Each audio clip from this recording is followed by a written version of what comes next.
YCP నేత అంబటి రాంబాబు మాట్లాడుతున్నారు. Live లో చూద్దాం. వాడు మళ్ళీ వచ్చారా? ఇవాళ మీరు ప్రారంభించిన సోషల్ మీడియా యాక్టివిస్టుల అరెస్టు రాబట్టురా నీ గురించి మాట్లాడుకుంటున్నా. కేవలం వైఎస్ఆర్ కాంగ్రెస్ పార్టీ మాత్రమే అరెస్ట్ చేస్తాము. నాకు భయం అవుతుందిరా. ఏమైతుందన్నా? భయం అవుతుందా? తెలుగుదేశం వారు పెడితే అరెస్ట్ చేయము అనేటువంటి పద్ధతుల్లో మీరు వ్యవహరించడం అనేది చట్ట వ్యతిరేకమైనటువంటి చర్య.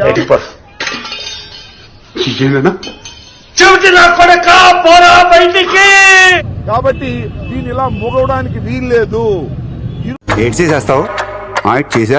ఇరు పక్షాలు ఎవరైతే మీరు సోషల్ మీడియా యాక్టివిస్టులు ఎవరైతే రాంగ్ పోస్టులు పెట్టారని మీకు రిపోర్ట్లు వచ్చినాయో అనుకున్నా, అడు తిరిగి నా మీదగా వస్తాడు అనుకున్నా.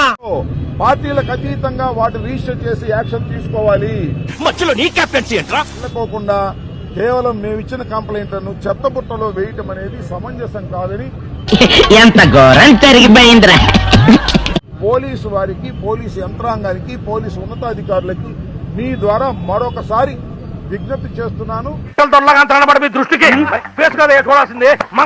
మీరు అలా చేయకపోతే ఇబ్బంది పడతారని కూడా హెచ్చరిక చేస్తున్నాను. ఏం చేస్తావరా? చంపుతావా? నరుకుతావా? ఏం చేస్తావరా? అంటే ఎవిడెన్స్ తో సహా మీరు ఇచ్చినా గానీ ఒట్టోడికి దోలు తీరిపోయింది. ఎవిడెన్స్ తో ఇచ్చిన కేసు రిజిస్టర్ అదే ప్రశ్న మళ్ళా నువ్వు అడుగుతున్నావు. ఇంకేదైనా కొత్త ప్రశ్న ఏదైనా ఉంటే అడగండి. భయ్యా నీకు షుగర్ ఉందా భయ్యా? నీకెలా తెలుసు? వచ్చాగట్లేదు కదా అందుకు. ఎందుకు చేస్తున్నానంటే అంతా లోకేష్ గారి నాయకత్వంలో జరుగుతుందని మా ఆరోపణ. బాగా బరి తెగించావు. నీకెక్కలేదు, బరి తెగించిన దానికి నేనేం చేస్తానో తెలుసా? ఏం చేస్తారో తెలుసా? ఏం చేస్తారు చెప్పనా? చెప్పు. ప్రశ్న అడిగారు, కంప్లైంట్ ఇచ్చారు, రిజిస్టర్ చేయలేదు. ఇప్పుడు చూడండి, నలుగురులో ఎదవలం అయిపోయాం. మీరు ఎందుకు ప్రైవేట్ కంప్లైంట్ వేయరు అని మా విలేకరి గారు స్వామి గారు అడిగారు. మంచి ప్రశ్న. సరిపోయింది. హీరో విలన్ కొట్టుకుని కమెడీని చంపేసినట్టు నా మీద పడతారండి. ప్రైవేట్ కంప్లైంట్ వేయటానికి కొంత ప్రొసీజర్ నడపాల్సిన అవసరం ఉంటుంది. అవునా? అబ్బా. నెంబర్ 1, పోలీస్ స్టేషన్ లో కంప్లైంట్ ఇవ్వాలి. లేడీస్ దగ్గర చూపించు, మా దగ్గర కాదు. కంప్లైంట్ ఇచ్చిన తర్వాత రీజనబుల్ టైం మేము వెయిట్ చేయాలి. మాకు తెలియదు సార్, మీరు దేశ ముదురు కాబట్టి చెప్పండి. మీరు ముదురు కదా, మీరు అందరు నాకుతుంటారు.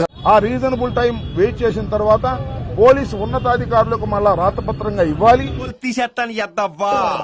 ఇంకొంచెం హైట్ ఉంటే పట్టుకోలేకపోయామో. నేను హైట్ పెరిగే మార్గం అయితే ఇచ్చిన తర్వాత కూడా యాక్షన్ తీసుకోకపోతే we will go to the private complaints.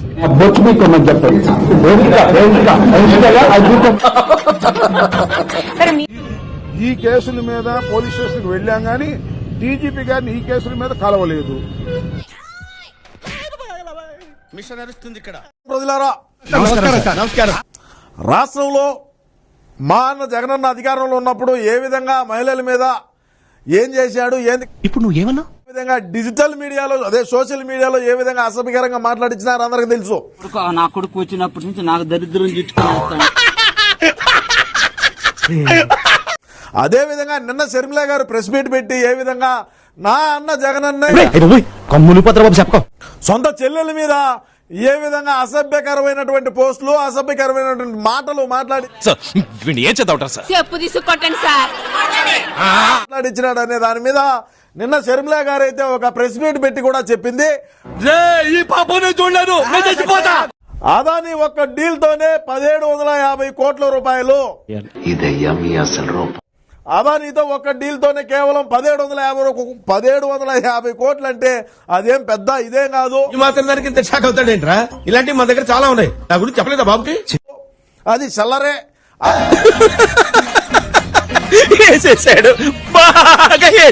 ఆ సెల్లర్ తీసుకున్న దానికే ఇప్పుడు ఓమని గగ్గోలు పెడతా ఉన్నారు. కేవలం అంటే తండ్రి పదవిని అడ్డం పెట్టుకుని లక్షల కోట్లు లూటీలు చేసి 16 నెలలు జైల్లో ఉన్నటువంటి వ్యక్తి కంట్రోల్ ఎవరు చాలు. వాడి పాపాను వాడు చేస్తే పాపాలకి నేను పోయేటట్టున్నాను సార్. నిజమే. అదే వ్యక్తే ముఖ్యమంత్రి అయితే ఏ విధంగా ఉంటాదనేది మా అన్నకు ఒకసారి ఆలోచన చేయండి. చూడటం కాదండి, మీరు చెయ్యాలంతే.